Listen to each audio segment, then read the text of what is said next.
You're not on, dude. All right. He's not on. Listen to the sweet sounds of my voice as we burn off the first minute of this 30-minute.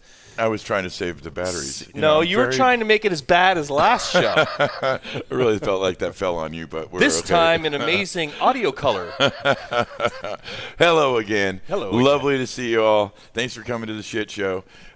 Tonight we have a very special guest with us. We have a few little announcements. First things first. On the site on the Truth and Audio site. On the Truth and Audio site, hence the sign behind me. Which is Bernie's entity and operation. It's a school to try to make people truly understand the audio business, opposed to some of the other folks out there that are shit in the bed. We have links to many institutions that are offering support and grants in this crazy time of COVID-19 that include Music Cares, Crew Nation, many that might be able to help you or offer you support in this nutty time that we're living in. Please avail yourself if you can find that it can help you in any way in this crazy time. We're very much about disseminating information. Bernie? Yep. So it's truth-in-audio.com because some prick a couple of years ago when we were doing a search for a domain, they have these things that figure that shit out. And so what they do is they snatch up all those domains that you're searching for. So then when you go back to try to register that domain, it's not available anymore. And then they send you a subsequent email to say for 10 grand, you can have this, so truthandaudio.com was gone. Great story. Those assholes came back to us again like 3 months ago or something like that and came back and said, well, for $1,500 you can have this domain. By the time my sister, the general manager of Truth and Audio, was done, she got it for $100. $100. I said $100. Well, she actually made the call. She said, I'm just going to buy it for $100. I'm just going to buy it. Yeah. So from 10 grand to 1,500 to $100. But still, with the 100, it left lots of hyphens and challenges in there. No, it's just Truth and Audio. But I mean, it's still currently it's Truth and Audio with hyphens. Okay. Yeah, but we'll switch it eventually. Anyway, we'd like people to be able to find us. It's ideally. It's there. Yes. So luckily tonight we've had a very interesting day. Last time we came before you, we had some audio problems. We're live show people. We put on big rock shows. We don't do a lot of broadcasting, so forgive us. We're hoping that this time is considerably better. We have Leif Osborne behind the camera running things, and he's bringing in the talent. He's bringing in the talent. That's correct. And hopefully this will go well. Tonight, before we started the show, we did a pre-tape with one of our favorite people in the world. Unfortunately, it went very long because there was just so much to share. One of the best audio engineers in the game, easily one of the top 5 audio engineers, Greg Price from Black Sabbath, Ozzy Osbourne, Rage Against the Machine, you name it, Van Halen. And that can be found on the site in its entirety as a sub piece. We're going to put it together. We're going to edit it out. It was like, we wanted to make it short, but it went way long, and trying to pick the right piece of this discussion to put up on the show was just ridiculous. Virtually impossible. So I said, scrap it. Yeah. Let's do the whole thing in its entirety so that everybody gets to hear every word he says. So that's forthcoming. We're not done yet. It's not up yet, but we're going to edit it down and we're going to put it up, and you'll be freaking glad you watched this. It's really cool. He's a legend. He's a living legend and an amazing human being. Yep. What we have brought to the table today is something very, very special. A dear, dear friend, a gentleman that we share Thanksgiving with when we're lucky enough to, and have had an association with for many, many years. A true talent in the video world. The guy you call when you want to capture a show, when you want to get it right, when you want to turn that into a DVD you can sell. You bring in the one and the only, John Fukishima, also known as Fuki. Good evening, John. How you doing? How are you, sir? It's so good to see you. I am so jazzed. Yes, Good to be here.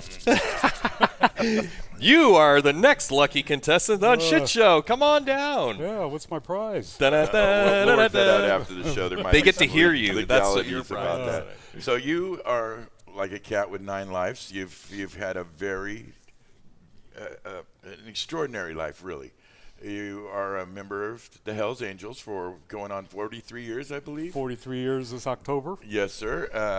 Tried and true proven hardcore badass, and also one of the top videographers in live rock and roll. Yes. When you put on a big show and you want to capture the moment, you call John Fukishima.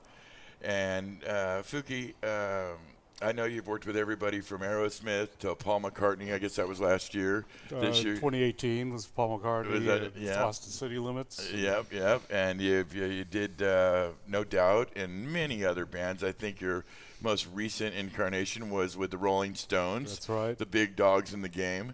They out and captured their stuff, ran the jib for them, and what more can be said? You've got history with doing a lot of pyro. 12, 13 years at Burning Man, and blowing shit up, burning down anything you can get your hands on. Somebody asked me if we were going to blow shit up. Would you mind coming back to blow shit up with us, please? Anytime. All right. Yeah, we'll do something in the parking lot, burn down a whole, small cabinets or something, break down some 4880s or something in a big heap. But we're absolutely honored to have you here. Yeah, you're a true I'm friend. glad to be here, man. You're my brother. And, you know. I'm your new brother. yeah. You're brother in waiting. Yes. You're my motorcycle brother. Yes, that's brother indeed. We will talk bikes. Let's not jump ahead too far, but yeah, these two gentlemen have a deep fondness for the motorcycle and motorcycle world, and they can speak to that individually together. Right now, as you know, John, we're in a crazy time. The world seems a little upside down. And I have, as you know, I have the Backstage Pass. Many of you know me from the Backstage Pass on Facebook and the closed group Death by Loadout. I'm also the operations manager for Sound Image Productions. Bernie is a lead speaker, loudspeaker designer in the world for the last 30 years for many large companies that many of you folks have used his product, from anything from EAW to L Acoustics and beyond. True pioneer in the world of loudspeakers. He took and was part of the team that brought Adaptive, Anya, Otto, and Anna to the stage, to the world that we have now. Really the first advancement in loudspeakers in 17, 18 years. It was done by this young man and his team. And of course, Mr. Fukishima. Yeah, I mean, what can be said? You, sir, are a revelation. I know that you've been in many things for many years and have your irons in a lot of fires. I know that you're a machinist for many years, that you've been a tried and true member of your motorcycle group and counted on an ally for them. But also I know for the last 10, 12 years, you have become kind of a star in the videography business, again, working most recently with Rolling Stones. How does somebody do that? How do you advance so quickly to such a level, to really the ultimate level in that part of the game, in our industry, to work with the Rolling Stones, the biggest dogs in the game, in 12 years? What's your secret, Johnny? I don't have a secret, man. I just put a lot of hard work and effort into it. Every time I'm behind the lens there, I want to put on the screens what I would like to see up there. You bet. And to me, it's important that what you're putting up there is the audience is going to really appreciate and love it. Well, everything I've seen from you, I've absolutely. It's like you're there. It's you almost the barrier between your viewing platform, a TV, whatever it may be, and the show almost disappears with the videography that I've seen that you've done. It's absolutely magical. You're able to capture the live event, which is not an easy thing to do in audio or video, and you seem to just have that nailed. I know that you have a partner in crime that you work with close to you in Joe Victoria, who's absolutely kind of a badass in his own right. I mean, my goodness, I know he's Metallica's best guy. How would you suggest that people that are coming up in the business, we have many young viewers out here right now watching us from the world, the industry world of entertainment, that are curious how you can make those kind of moves so rapidly. Anything you can share with them? I don't really have any secrets to it. I retired from the auto industry in 2007. I worked for an internet company as an automotive consultant for nearly a year. Hated that fucking job. I Yeah. could not sit behind a desk for fucking 8 Yeah, no hours shit. Yeah, it's not for people like looking us. at screens. It didn't work for me. So I attended a lot of concerts, because being a Hell's Angel, I got a lot of passes to go see shows. You bet. And one time I was just sitting there looking around, looking at the screens, looking at the camera guys, and going, I asked my buddy, what's it take to be a camera operator? And he says, well, some of the guys are with the tour, some of the guys are truck drivers. I go, wait a minute. You got truck drivers running those cameras? And he goes, yeah, we give them $100 and they get behind the camera and just shoot the show. I go, I can fucking do that. Yeah. You don't need a truck driver, you need me. Yeah. And talking with my contacts in the industry, I got my first start by a good buddy of mine asking his director if I can shoot an opening act for him. And that's basically where I started. So the old adage of just kind of walking up and asking, it always seems to hold true, right? It's The like, worst- because you don't know what you don't know. The worst answer you're going to get is no. Right. You see You these know? guys doing this shit. You're like, oh, they're all pros. They're all this. You come to learn it's the truck drivers. Yeah. And so you jump on it. You say, I can do that. I walk in. I do it. And so you teach now too, right? Like I've seen you. I teach for the local, IATSC Local 134. Okay, fantastic. Yeah, I mean it's a craft, man. I mean, I remember the first time that I walked into a television studio that I knew from television, and experienced it in real life, and it was so freaking tiny compared to what the camera moves and the jib moves and stuff. On television, it looked freaking enormous to me with all the movement and stuff that was happening, but in reality, it was a really tiny studio. Right. And that largely has to do with those sweet moves you guys make over the audience, and you know it seems like the camera goes on for a mile before it stops again, right? Yes, it does. Yeah. It's really cool stuff, and expensive stuff too, I would imagine, right? Oh, the, yes, yeah, very the expensive. equipment. Yeah. Typical front of house camera is almost $250,000. My goodness. It's so we're obviously making you You're fucking talking laugh about here, lens, right? camera, trapod. You're laughing whole your ass shebang. off right now, aren't you? You're looking A little around at what we got. small-time production. It's like, yeah. Yeah. I shit that for That's breakfast. a great camera, though. You know what a great camera is? The one that actually works. Yeah. Same with my audio. Yeah. The audio that actually works is great. We're fucking going audio. with that. We're going with that. Yes, yes. My phone's not blowing up, so I think we're still transmitting. Should have been here last week, right? Yeah. Had about 20 people texting me and phoning me. I'm going, I'm on air. What the hell you think you're gonna do? Stop and answer your phone call? We still had our broadcasting training wheels on, Diapers, and we were still dumping it, hitting the ground a couple times. But Oh, for audio specialists out there, it's called different sampling rates. there you go. There you go. I do want to add in, too, though. What's that? Is I worked as a utility for Joe Victoria for quite a while. We used to do shows at the Fillmore. Wow. And I learned a lot. I mean, Joe is my fucking mentor. Yeah, no shit, right? He's a badass. And And I great learned attitude. a lot from him. Just a sweet guy. I owe a lot to him. Yeah. There's so many people out there that are just like pinnacles of divisions, right? You talk to audio guys. We talk about Greg Price. That's right. And Joe, and all these people, they're just like the mountaintop of where you want to get to, whatever role you take on in the industry. You just aspire to be those people. Can I be as fucking cool as that guy?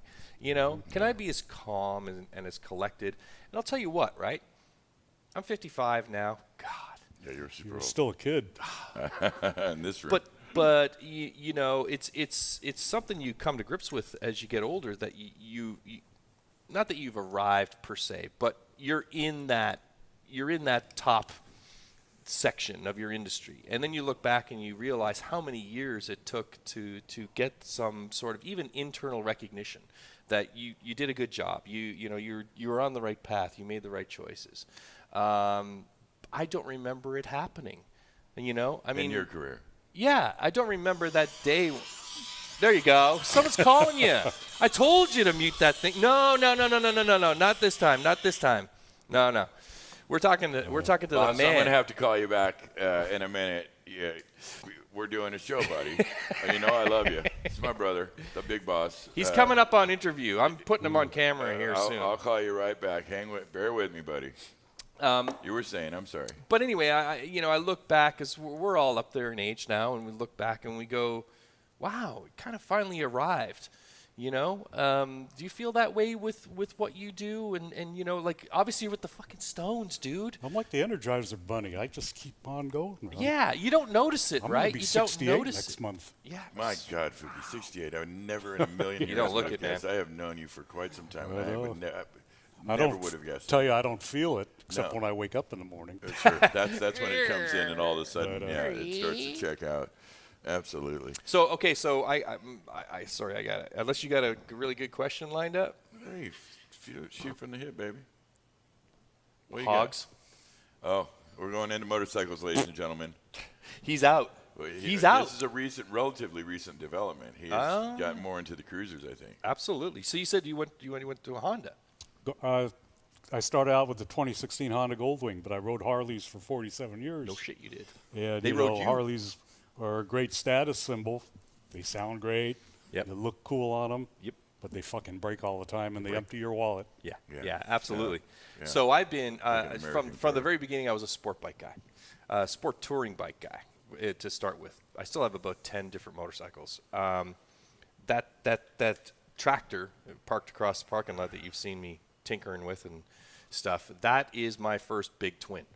And I never really wanted one, to be perfectly honest. I mean, I was never really interested. I got the whole eye jewelry thing and that whole thing, but I wanted a bike that could actually stop and start and turn, and go. So I have a couple of Ducatis. My son used to race MV Agustas. I've got one of their F3s, the 3-cylinder 675s. But I came by this bike, and I had every intention of flipping it and getting out of it again. And I had a Kawasaki Vulcan for like 2 months that I did in a deal, and I went out and rode it, and I felt cheap and dirty, right? I really did. It was a beautiful bike to look at, but I'm like, I'm a fraud.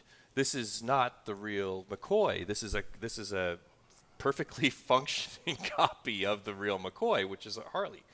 And when I got this, which is not a Harley per se, it's made by a company called American Performance Cycle. It was after that whole big Orange County Choppers. Yeah, it's all clones. All clones, copies. But it's, much closer to the representation of the real deal, right? It's based on evolution motor and all that kind of shit. So I took it out and rode it around, and I thought for sure I'm going to do, like with the Vulcan, I'm going to do like one pass, and then I'm going to come up and stuff a for sale sign on it. And I took this thing out, and I don't know if it's my age or I was bored. I don't know. I really started to get into this thing for no other reason that it was a completely different visceral experience than what I was used to. I didn't ask it to turn. I didn't ask it to brake hard. I just lobbed along on this thing and enjoyed it for exactly what it was. So I've become at 55 years old, I've been riding bikes since I was 15. My first bike was a GT380 Suzuki, 3-cylinder, Started at the two-stroke. same time. Yeah. So at 55, I've kind of found a new love. Maybe the way you have we've kind of reversed positions here. You with the Honda and me with the tractor over there. I started with a Honda 305 Scrambler when I was 15 years Ah, old. yes, the Scrambler. And I had my first Harley in 1972. And those are the days when you wanted a custom bike, you had to make everything. You made it, absolutely. There was no custom builders, Yeah. off-the-shelf parts. How is it You made custom it. if it's off the shelf? You I made mean, it. Yeah. Yeah. You fabricated You drew it up, you designed it, you made it yourself. You'll be proud of me because there was a number of parts that I've replaced on this thing already, and my entire stockpile of parts is metric parts. From Ducatis, from Agustas, from Japanese bikes and everything. And I've started grafting Japanese parts onto this bike, like my foot pegs, my shift linkage is from Dynojet, everything's all metric. So now when I go out to work out, I got to bring like double pile of tools because I need all the imperial sizes and all the metric sizes that go along with it, depending on which particular fastener I'm turning, But and so in the beginning, I thought maybe I was going to make this thing the best it could be. But over the course of time, I've kind of changed my mind on that. And I kind of want it to be a bit of a rat rod, a bit of a hobble together experience. Not to make it, not what it is, but in other words, kind of in restoration to the way you used to do customs in the old days. You used what you had, and you didn't have the money, so you just grafted apart because it worked. Yeah, and in that you come up with something that's completely unique and original based on functionality, not on looks or style. I like it because it's got a 180 series rear tire. So it was right in it's a 2002 or 2003, so it was before they went to the, giant 300 series tires and all these customs and everything and stuff. So it's a bigger tire, but it still, I think, embodies a bit of an old school spirit. It's black with gray flames on it, no big blinging, blinging out or anything like that. I think I'm going to keep it, man. I actually think I'm going to keep the damn thing. Good choice. Yeah, I think I'm going to keep hold to it, and I'm going to get you to come over one of these days and point a couple of things out and say, do this and do this. That would be fun. And I could probably hook a computer up to your Honda if you ever need it. Just get rid of the speed limiter. There you go. First thing it's got to go. Yeah, absolutely. Ditch the governor. Yeah. So, burning right along, we made a promise last week, and we keep our promises. We have this thing, in the audio industry, and really in the entertainment industry, there's a ton of different myths that we've run across and kind of shared with each other over the many decades. From the one we worked on last week, which is, can you cook a chicken with a couple park hands? Well, we did it. Yes, the answer to that was yes. We had it on a moving light doing the little rotisserie, and that worked out. One that I've heard my whole life, my brother likes to refer to this one as, can you hammer nails with a 58? Well, I don't know, and the mics still work. I don't know. I haven't actually had to do that. But I feel like we should test that theory out. But would it be fair to directly go right after the 58, or should we try a perceived lesser microphone first? I don't know. Maybe I got a bunch of old school stuff in my Pelican. I've got a CM 300 Crown. It's kind of a sure rip-off. Yeah. I want to plug that sucker in and see if I can put some nails in some wood with that. We'll move from there over to a 58 that I've got lingering around and see if there's any truth to this myth, or is it a fact? I don't know. There's only one way to find out. There's only one way to find out. And it's to go ahead and pound some nails. If you excuse me for a second, I'm going to grab my little table here. It's called practical effects. John, would you bear with me for a second? I'm going to see what happens with this real quick here. All right. Let's mute this guy so I don't make big sounds when I open them up. I'm gonna check it first. Make sure it's working. Well, that's what we're going to do first. So here's the Crown. Check 1 2 1 2. Check. There's a big button. Yeah, I probably should have checked this son of a bitch before we did this. Well, let's move on already to the hammering process, which is probably my favorite thing. So we have proved that you can actually hammer nails with a microphone with only a... What is that? Is that a bear? What is it? What is that? It's a crown, Dave. It's the crown. I thought it was a it's bear a for a crown. second. I was going to say... So you can, in fact, do it. I've got an old Shure here. Let's see what we can make happen with this. I'm really curious. Now, I've been hearing this myth for, my God, 30 years, that you can make a Shure... Check 1 2 1 2. There we go. Okay. So now we got have a working microphone. We have a working. But will it be working when we're done? That is the larger question. Let's give it a shot. All right. Let's give it a shot.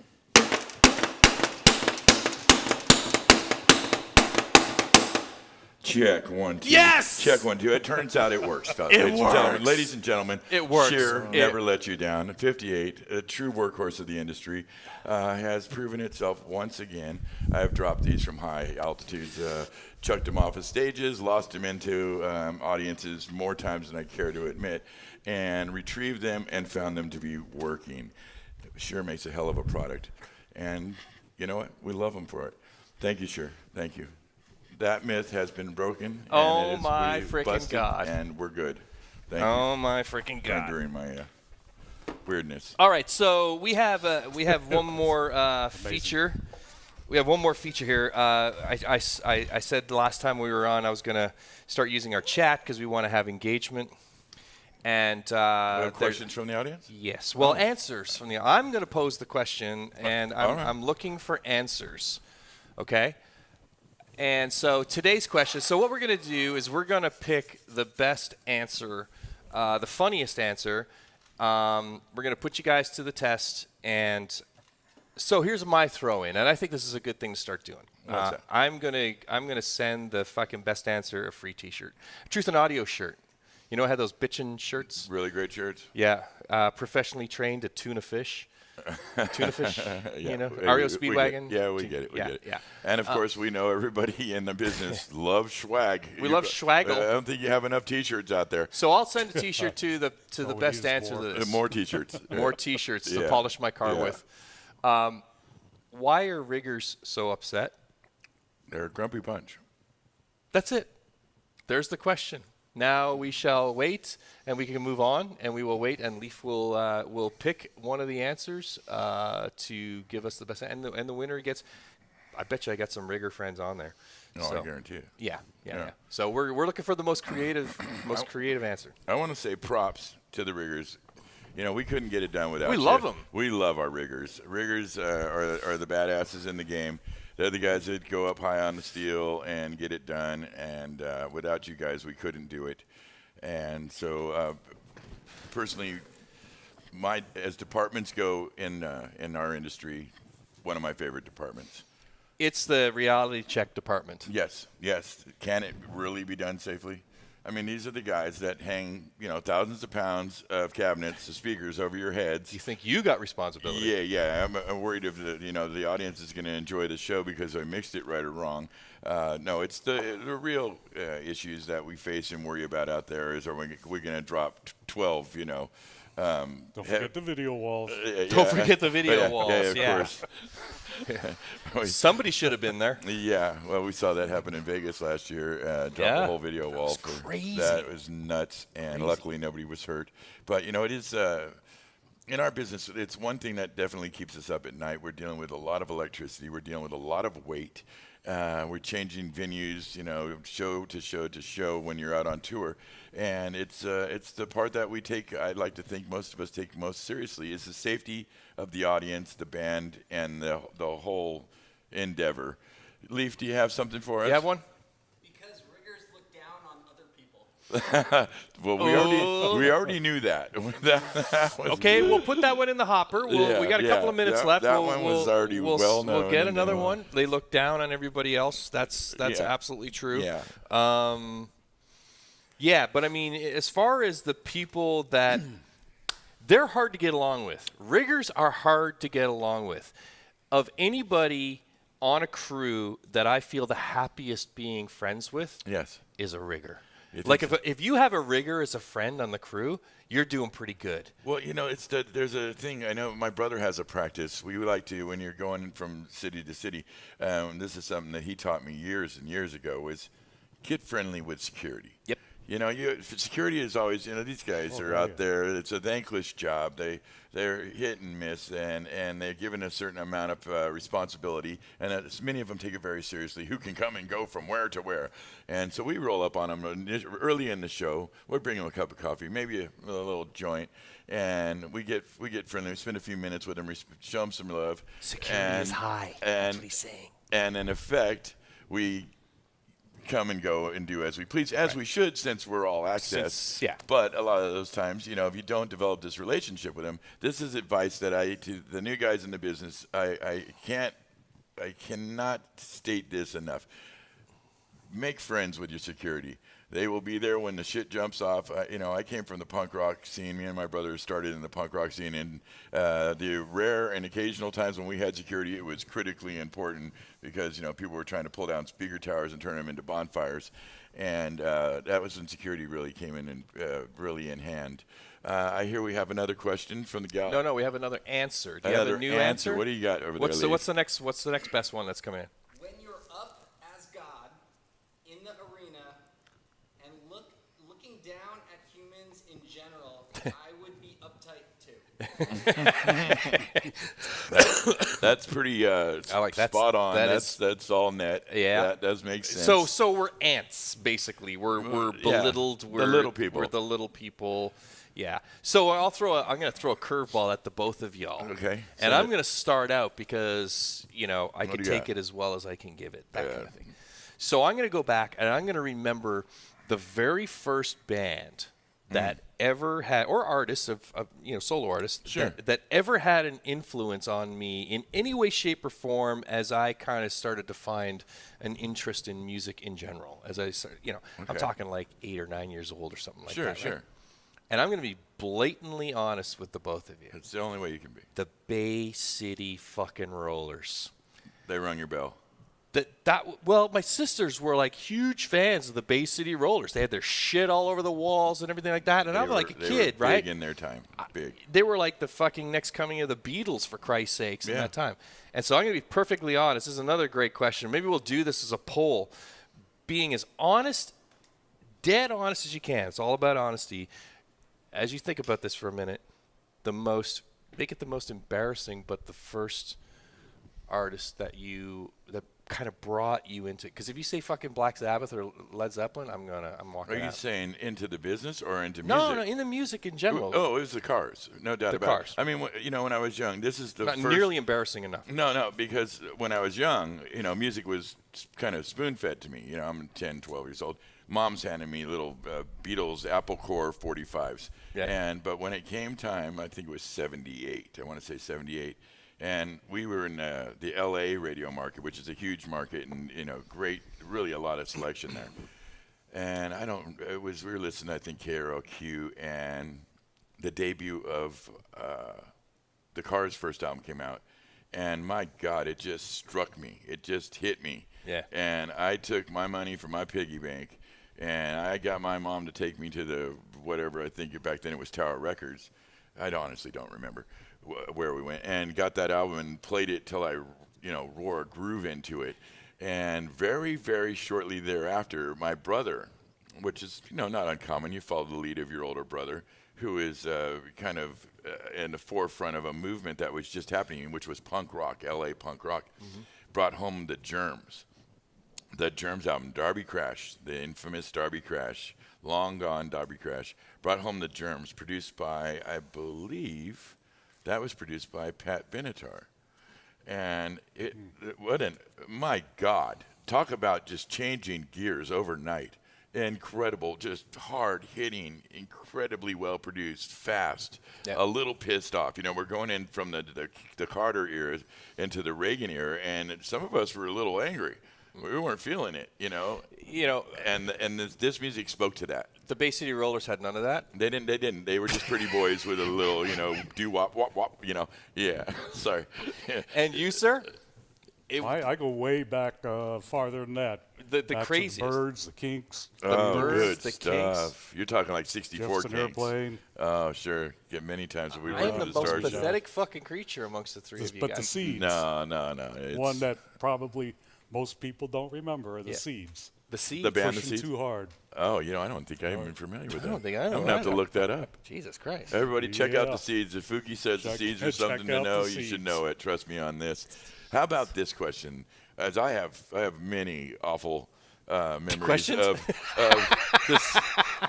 of bad things happening at big shows that I was responsible for. Let me bring it to you first, and then I'll relay my story. What is the worst thing while you were on a big show that somehow or another you were either a part of or nearby that's ever happened to you at a large show during the performance? Oh my God, man! I mean, the stuff that gives you nightmares. You wake up hard on it I at don't night. get nightmares. Well, all right. Put that to bed a long time He's ago. excluded from the nightmare process. Good. Right? Yeah. You got know, anything? What's the craziest thing Okay, that's gone it down? would be at the Mabuhay Gardens. Oh, yeah, one of your Mab Fab. punk rock clubs in San Francisco. Yeah, right there on Broadway When I Street. was doing a video for my friend's band. I don't remember what the band's name was, but it was Fleet Week at the same time. Oh, boy. So we had San Francisco inundated with sailors, and I went to do the video of the band, and my girlfriend was sitting at the table, surrounded by the sailors, and they were giving her a bad time. So I went over there and told them to back off. What I didn't know is when I went back to video the band, they were getting agitated. They were getting drunk. My girlfriend had called for backup. She had called some members to come down, said she thinks there's going to be a problem. Members. She was right. Yeah, Members of his came club. down. Not good. That's not what you want to hear. As soon as the band stopped playing, all hell broke out. Oh, I bet. All hell broke out there. I can only And imagine. I thought I was by myself now. I didn't know Wow. that 7 other of my brothers had shown up. So That must have been so fun. Oh my Yeah, God! I That turn must have been around So Fun is fun. one. But- no, and that's there they are. You know, One and, word. oh, so good. long story short, Yeah. they were on the losing end of the stick. Oh, I had yeah. a feeling it was going to come out that way. Yeah. But that's really the premise of the club, isn't it? I mean, The MPs went to SFPD. Yeah. And they said, we want the guys that Beat the shit out of the damaged sailors. government property. And they just laughed at them. Well, good luck, buddy. Yeah. Good luck with that But one. they got your back, right? I mean, Oh, that's, yeah. that's you the can- thing. no, they're brothers. Absolutely. You make a phone These call. are brothers. They don't Just ask you no I questions. didn't even make they the phone just show call. I up had and they no do idea the right. they were there. Right. No, his chick did it, Yeah. and it was on. It was all downhill for the sailors at that point. Yeah. Know Yeah. this Yeah. at any time. Yeah. So for me, Bad news.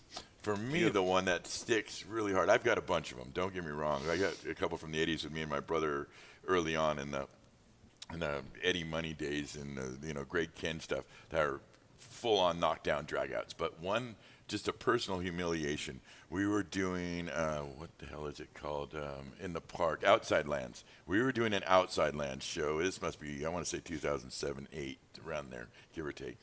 And I was working the stage for Mastodon and Mars Volta. And Dennis Dean was mixing the show, and this is in Golden Gate Park, so it's uneven surfaces, and we've got the front of house tent up, and they've thrown it up, and there's 7 stages, and I think Pearl Jam's playing behind us, and Dave Matthews is over there, and so on. And then of course I wanted to be where the music I could relate to was, and so we're on the platform. Mastodon's playing. The bass player is smoking crack on stage while keeping time. It was fucking awesome. And at the same time, the security at the entry to the front of house point asked me if Robert Trujillo of Metallica, the bass player from Metallica, come up and watch the show from front of house. And I said, well, of course. Well, he had his wife. And now all of a sudden, we're on a relatively, I want to say 8x8, 8x10 little platform, mixed in front of house with 6,000-8,000 people around us. And I had a camera tower. You'll like this food. Right next to us. A camera tower right next to us, and the orange little rubber stuff they use to outline the stay away zone. And so I jumped off the platform. As I did, I held my hand on one of the You shook it. yeah, and no, that's the second thing that happened. I grabbed onto to kind of gain stability and jump down, and I grabbed onto the tent pole on the right corner, and the whole tent pulled down and smashed Robert Trujillo in the head. He'd only worked for Ozzy Osbourne and suicidal tendencies. I basically gave him a full-on concussion, and at the same so it turns out I looked down to see what the hell's going on. They had put the tent up. You know how you adjust for the levels, right. the different heights to get the heights right with. My hand to God, chopsticks. I don't know how they didn't work. So Speaking of riggers, I had my Sharpie, like any good roadie always has their Sharpie, and I re-leveled the tent, and I pushed Jesus, it, and I thought, okay, guys, saved him. Robert Trujillo, big guy, he's Bob Trujillo. I know this guy since like the '80s from Suicidal Tendencies. He's looking like I'm gonna fuck you up, and so I leaned back and I hit the tower, and the tower shakes, and the guy smashed me on the head. The cameraman. I swear to God, I have woken up to that dream over my career. I don't know how many times. that Just story woken up brought in in camera guys, heat. brought in Oh, my riggers, brought in God. everything we've talked about during Absolute this whole nightmare. whole show. Oh, I boy. have such nightmares. My career's been perfect. But anyway, we're out of fucking time. All right, we're out of time. hate you. We're out of time. Everything's been perfect. And I guess it's my turn next, right? Like, Yeah. I need to do something next. Al did something the last show. You did something. So I got to come up with something for the next show. I don't know what I'm going to do. I'm going to fucking cause trouble. I'm going to make you're somebody normal, shit basically. themselves or something like that. Something. Is that a roadie myth? It's an audio myth, I think. I want to throw something out there to all the youngsters coming up in the industry. Absolutely. You know, if you have a dream, follow it, man. You Yes. could make anything happen. Absolutely. No, that is Watch great us. advice. Anything can happen. We're doing it right now, kids. Watch us. We're doing it right now. That's Just really put your great heart advice. into it. I mean, this show, like 2 weeks ago, was a conversation in the middle of the parking lot. Simple as that. That's I think all it it was was. 2 Wednesdays ago. Yeah, it was like- And here we are. Here we And, are having you know, fun. For better or for worse. Yep. We're- for worse. Probably for worse. We're going to get a lot of judgment on this, but you know, hit us with your best shot. We enjoy constructive criticism. Yes. That's a lie. Don't do that. But basically, yes, I sir. want to give a shout out too to a few people. Please Do it. Go You know, I on. want it. to give a shout out to Mary Connie of Another Planet, She's a Steve badass. Payne, Live Nation, Yes. you know, and Joe Victoria, and all the production companies that have had faith in me and my work, What about Joe Battle? Yeah, you want to? letting me go from nothing The truck 10 driver. years ago to the top. Right. You know, let's not forget that you worked your ass off too, though. And Well, you brought yeah, a certain yeah. amount of Well, passion you need your and breaks. professionalism. Now, this guy, And timing's everything. He doesn't Timing come is in. He everything. doesn't Yeah. come in. Relationships everything. are everything. Yeah, and that is really. If we're going to leave on a note, let's leave on that note. I think in this business, one thing that is really critical is there's some luck involved. There's a lot of networking involved, but relationships and hard work is what stands out at the end of the day. The people that can problem solve on the fly. Yep. We are in the live rock and roll business. When something jumps off, 30 seconds can feel like a lifetime, and we need to have people out there that don't break under pressure, that can respond to a situation, and they can only do it because they understand the whole of the system. Following signal, the many different, and this is why we don't turn out guys here from Sound Image until they're ready. We Right. make them go through the paces until they fully understand. You graduate up through the speaker on the stick jobs to the stadium stuff, and it's Our a thing. bosses don't want excuses. They want fucking Outcome. answers. They want outcomes. And they certainly don't want panic. You don't give excuses. And speaking of our bosses, I would like to give a shout out to David Stone, the founder and Oh, we're getting him on the CEO. show. Oh my God! Oh that would be my so God, good. we're getting Dave on the show. Sound You've Image, been warned. Southern California, and all the Sound Image branches. He is the main man. My big brother and mentor, George Edwards, the general manager and God Homeboy. of all things of Sound Image Productions. Yep. And to Truth and Audio, my boy Bernie Broderick, the guy behind the camera, Leaf Osborne. Leaf, thank you so much, my friend. And once again, to our special guest, John Fukishima. We really appreciate you coming in. It's been a delight. And, Thank you know, for I having love me always here. seeing you, my friend. Thank you Badass, so man. much.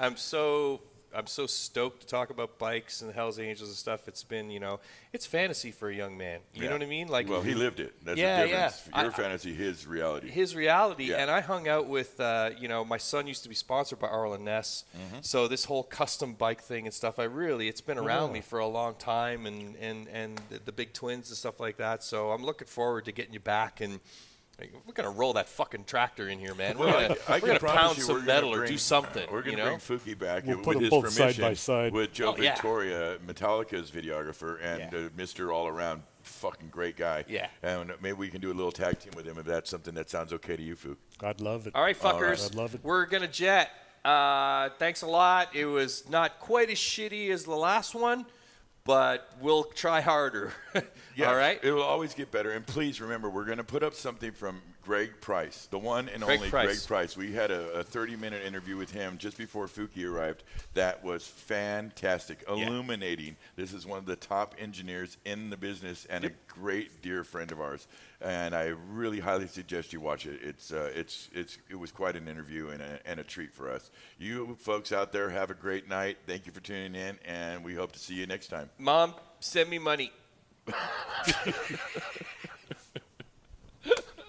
And we're I don't even know if Leaf knows how to stop this fucking thing. Leaf, kill it. Fucking kill it. I don't put know. a fork in it, Leafer. Put a fork in it. It's done. Jesus Christ. What the hell is my brother doing calling her in the middle show the second time? Why does he do this? Fuki, help me understand. Check something